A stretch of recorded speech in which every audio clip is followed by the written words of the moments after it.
پتہ نہیں کیوں اس کی ماں نہیں چاہتی تھی کہ وہ اپنے گھر میں رہ کر پڑھائی کرے۔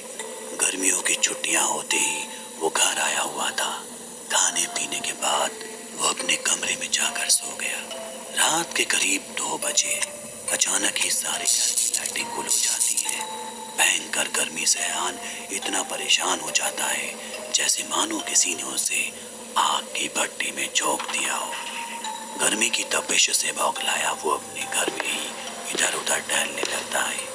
یہ گرمی اس پر اس قدر حاوی تھی کہ اسے اپنے ہی گھر کی 4 دیواری کھنڈہر نظر آنے لگی۔ تبھی اچانک ایک بے حد ہی سرد ہوا کا جھونکا اس کے جسم کو پار کر گیا۔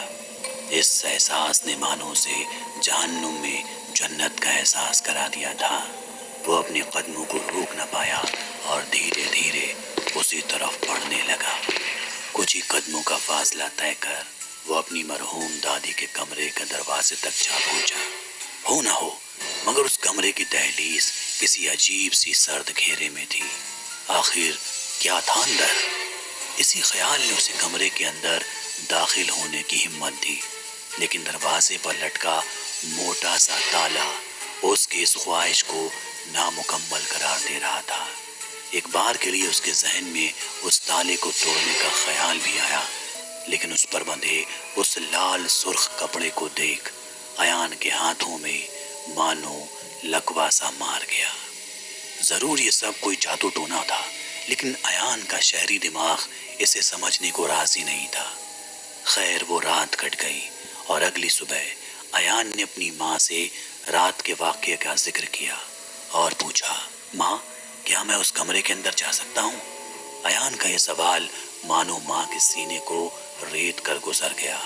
اپنے چہرے پر خوف اور زبان پر لڑکھڑاتے لفظوں کا ہجوم لیے اس کی ماں اسے اس حرکت سے فاصلہ رکھنے کا مشورہ دیتی ہے اور کہتی ہے، بیٹا چاہے کچھ بھی ہو جائے تجھے میری قسم تو اس دروازے کی دہلیز کو کبھی نہیں لانگنا، چاہے آدھی رات میں ہی تجھے وہاں کیوں نہ بلاؤں۔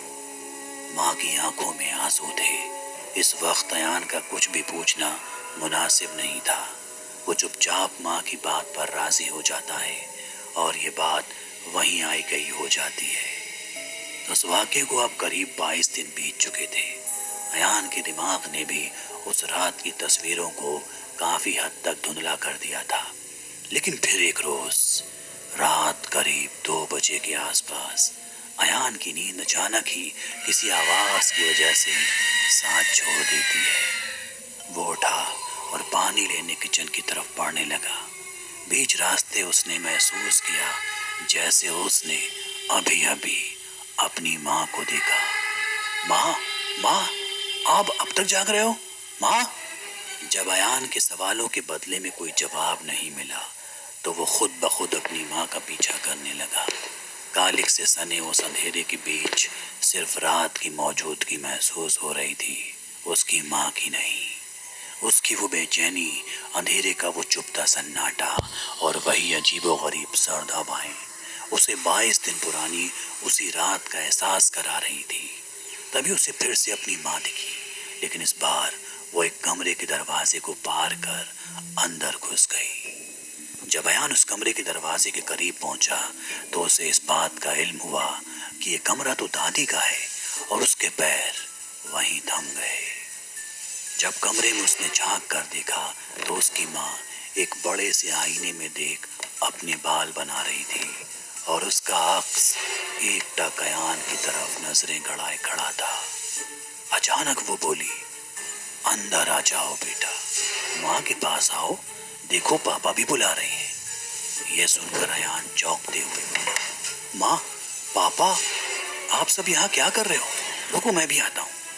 یہ بولتے ہوئے کمرے کے اندر کی طرف بڑھ ہی رہا تھا کہ اچانک اسے اس کی دادی کی آواز سنائی دی، آ جاؤ بیٹا، ہم سب کے سب یہیں ہیں۔ اچانک ہی ایان کے پیر تھم گئے۔ 4 سال پہلے مر چکی اس کی دادی اس کے سامنے صحیح سلامت کھڑی تھی۔ یہ کیسے ہو سکتا تھا؟ نامعلوم یہ کمرہ اپنے اندر اور کیا کیا راز چھپائے تھا۔ کمرے کی دہلیز سے کچھ ہی دوری پر کھڑا ایان اب صحیح معنی میں موت کے بالکل قریب تھا۔ اس کے اور اس کمرے کی حیوانیت میں محض ایک دروازے کا فاصلہ تھا۔ تبھی اچانک اس کی ماں کی وہ کالی پرچھائی نے اپنی گردن پوری الٹی موڑ لی، اور اب ایان کے سامنے وہ منظر تھا جس کا وہ نہ چاہتے ہوئے بھی چشمدید گواہ بن گیا۔ اس پرچھائی کی آنکھوں کی جگہ صرف اندھیرا تھا، پتلیاں پھٹ کر باہر جھول رہی تھیں، ناک چہرے سے غائب تھی اور گردن آدھی سے زیادہ کٹی تھی۔ جلی ہوئی چمڑی سے رستے خون کی بدبو ایان کے جسم کو کپا رہی تھی اور بار بار اپنی کرکش بھری اس خوفناک آواز میں ایان کو کمرے کے اندر بلا رہی تھی۔ اچانک اسے محسوس ہوا کہ جیسے اس کے پیر جم گئے ہوں۔ وہ چاہتے ہوئے بھی کمرے سے دور نہیں بھاگ پا رہا تھا۔ اب اس کے پاس ایک ہی راستہ تھا، موت کا راستہ۔ ابھی وہ اپنے ہی خوف میں غرق تھا کہ اچانک اس پرچھائی کے ہاتھ میں ایان کو اپنے پاپا دکھائی دیے۔ وہ درد سے کرا رہے تھے کیونکہ وہ پرچھائی اپنے بڑے بڑے ناخون پاپا کے سینے میں اتار رہی تھی۔ نامعلوم یہ رات کہاں جا رہی تھی، کون سی دنیا سے روبرو کرا رہی تھی۔ خوف کا ذرہ ذرہ ایان کے جسم کو سکھا رہا تھا، مگر اس کے ہاتھ میں کچھ نہیں تھا۔ تھوڑی ہی دیر میں پتا کے جسم سے نکلتا خون ایان کے پیروں میں پھیل گیا، لیکن باوجود اس کے رات کے آخری چھوڑ تک اس نے اپنی ہمت باندھے رکھی، اور اچانک ہی اگلی صبح کی روشنی اس کے دروازے سے ٹکرائی۔ ایان کی آنکھوں کے سامنے دیکھتے ہی دیکھتے وہ دروازہ بند ہو گیا اور اس پر وہ لال سرخ کپڑا پھر جا لپٹا۔ رات کے اس واقعے نے اب تک ایان کی ہمت کو توڑ کر رکھ دیا۔ جب اگلی صبح اس نے اپنی ماں کو صحیح سلامت اپنی قریب دیکھا تو وہ ان سے جا لپٹا اور ایک ایک واقعہ انہیں تفصیل سے سنانے لگا۔ ماں نے سب کچھ سنا اور پھر اسے اس دروازے کے پیچھے کی حقیقت سے روبرو کرایا۔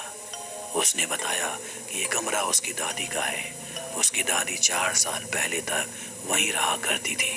ان کی موت کے بعد اسے بند کر دیا گیا تھا کیونکہ اسی کمرے میں وہ کالی ودیا کا پاٹ کر بھوت پریتوں اور چڑیل ڈائنوں کو خوش کیا کرتی تھی۔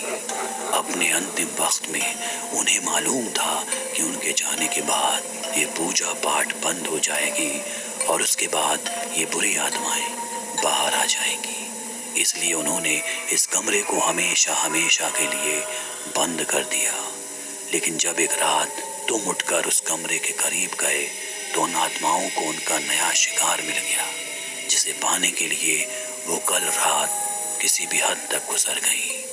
لیکن ایان کی ہمت نے ان کے منصوبوں کو کامیاب نہیں ہونے دیا اور ایک بار پھر ان بری شکتیوں کو اسی دروازے کے پیچھے قید رہنا پڑا۔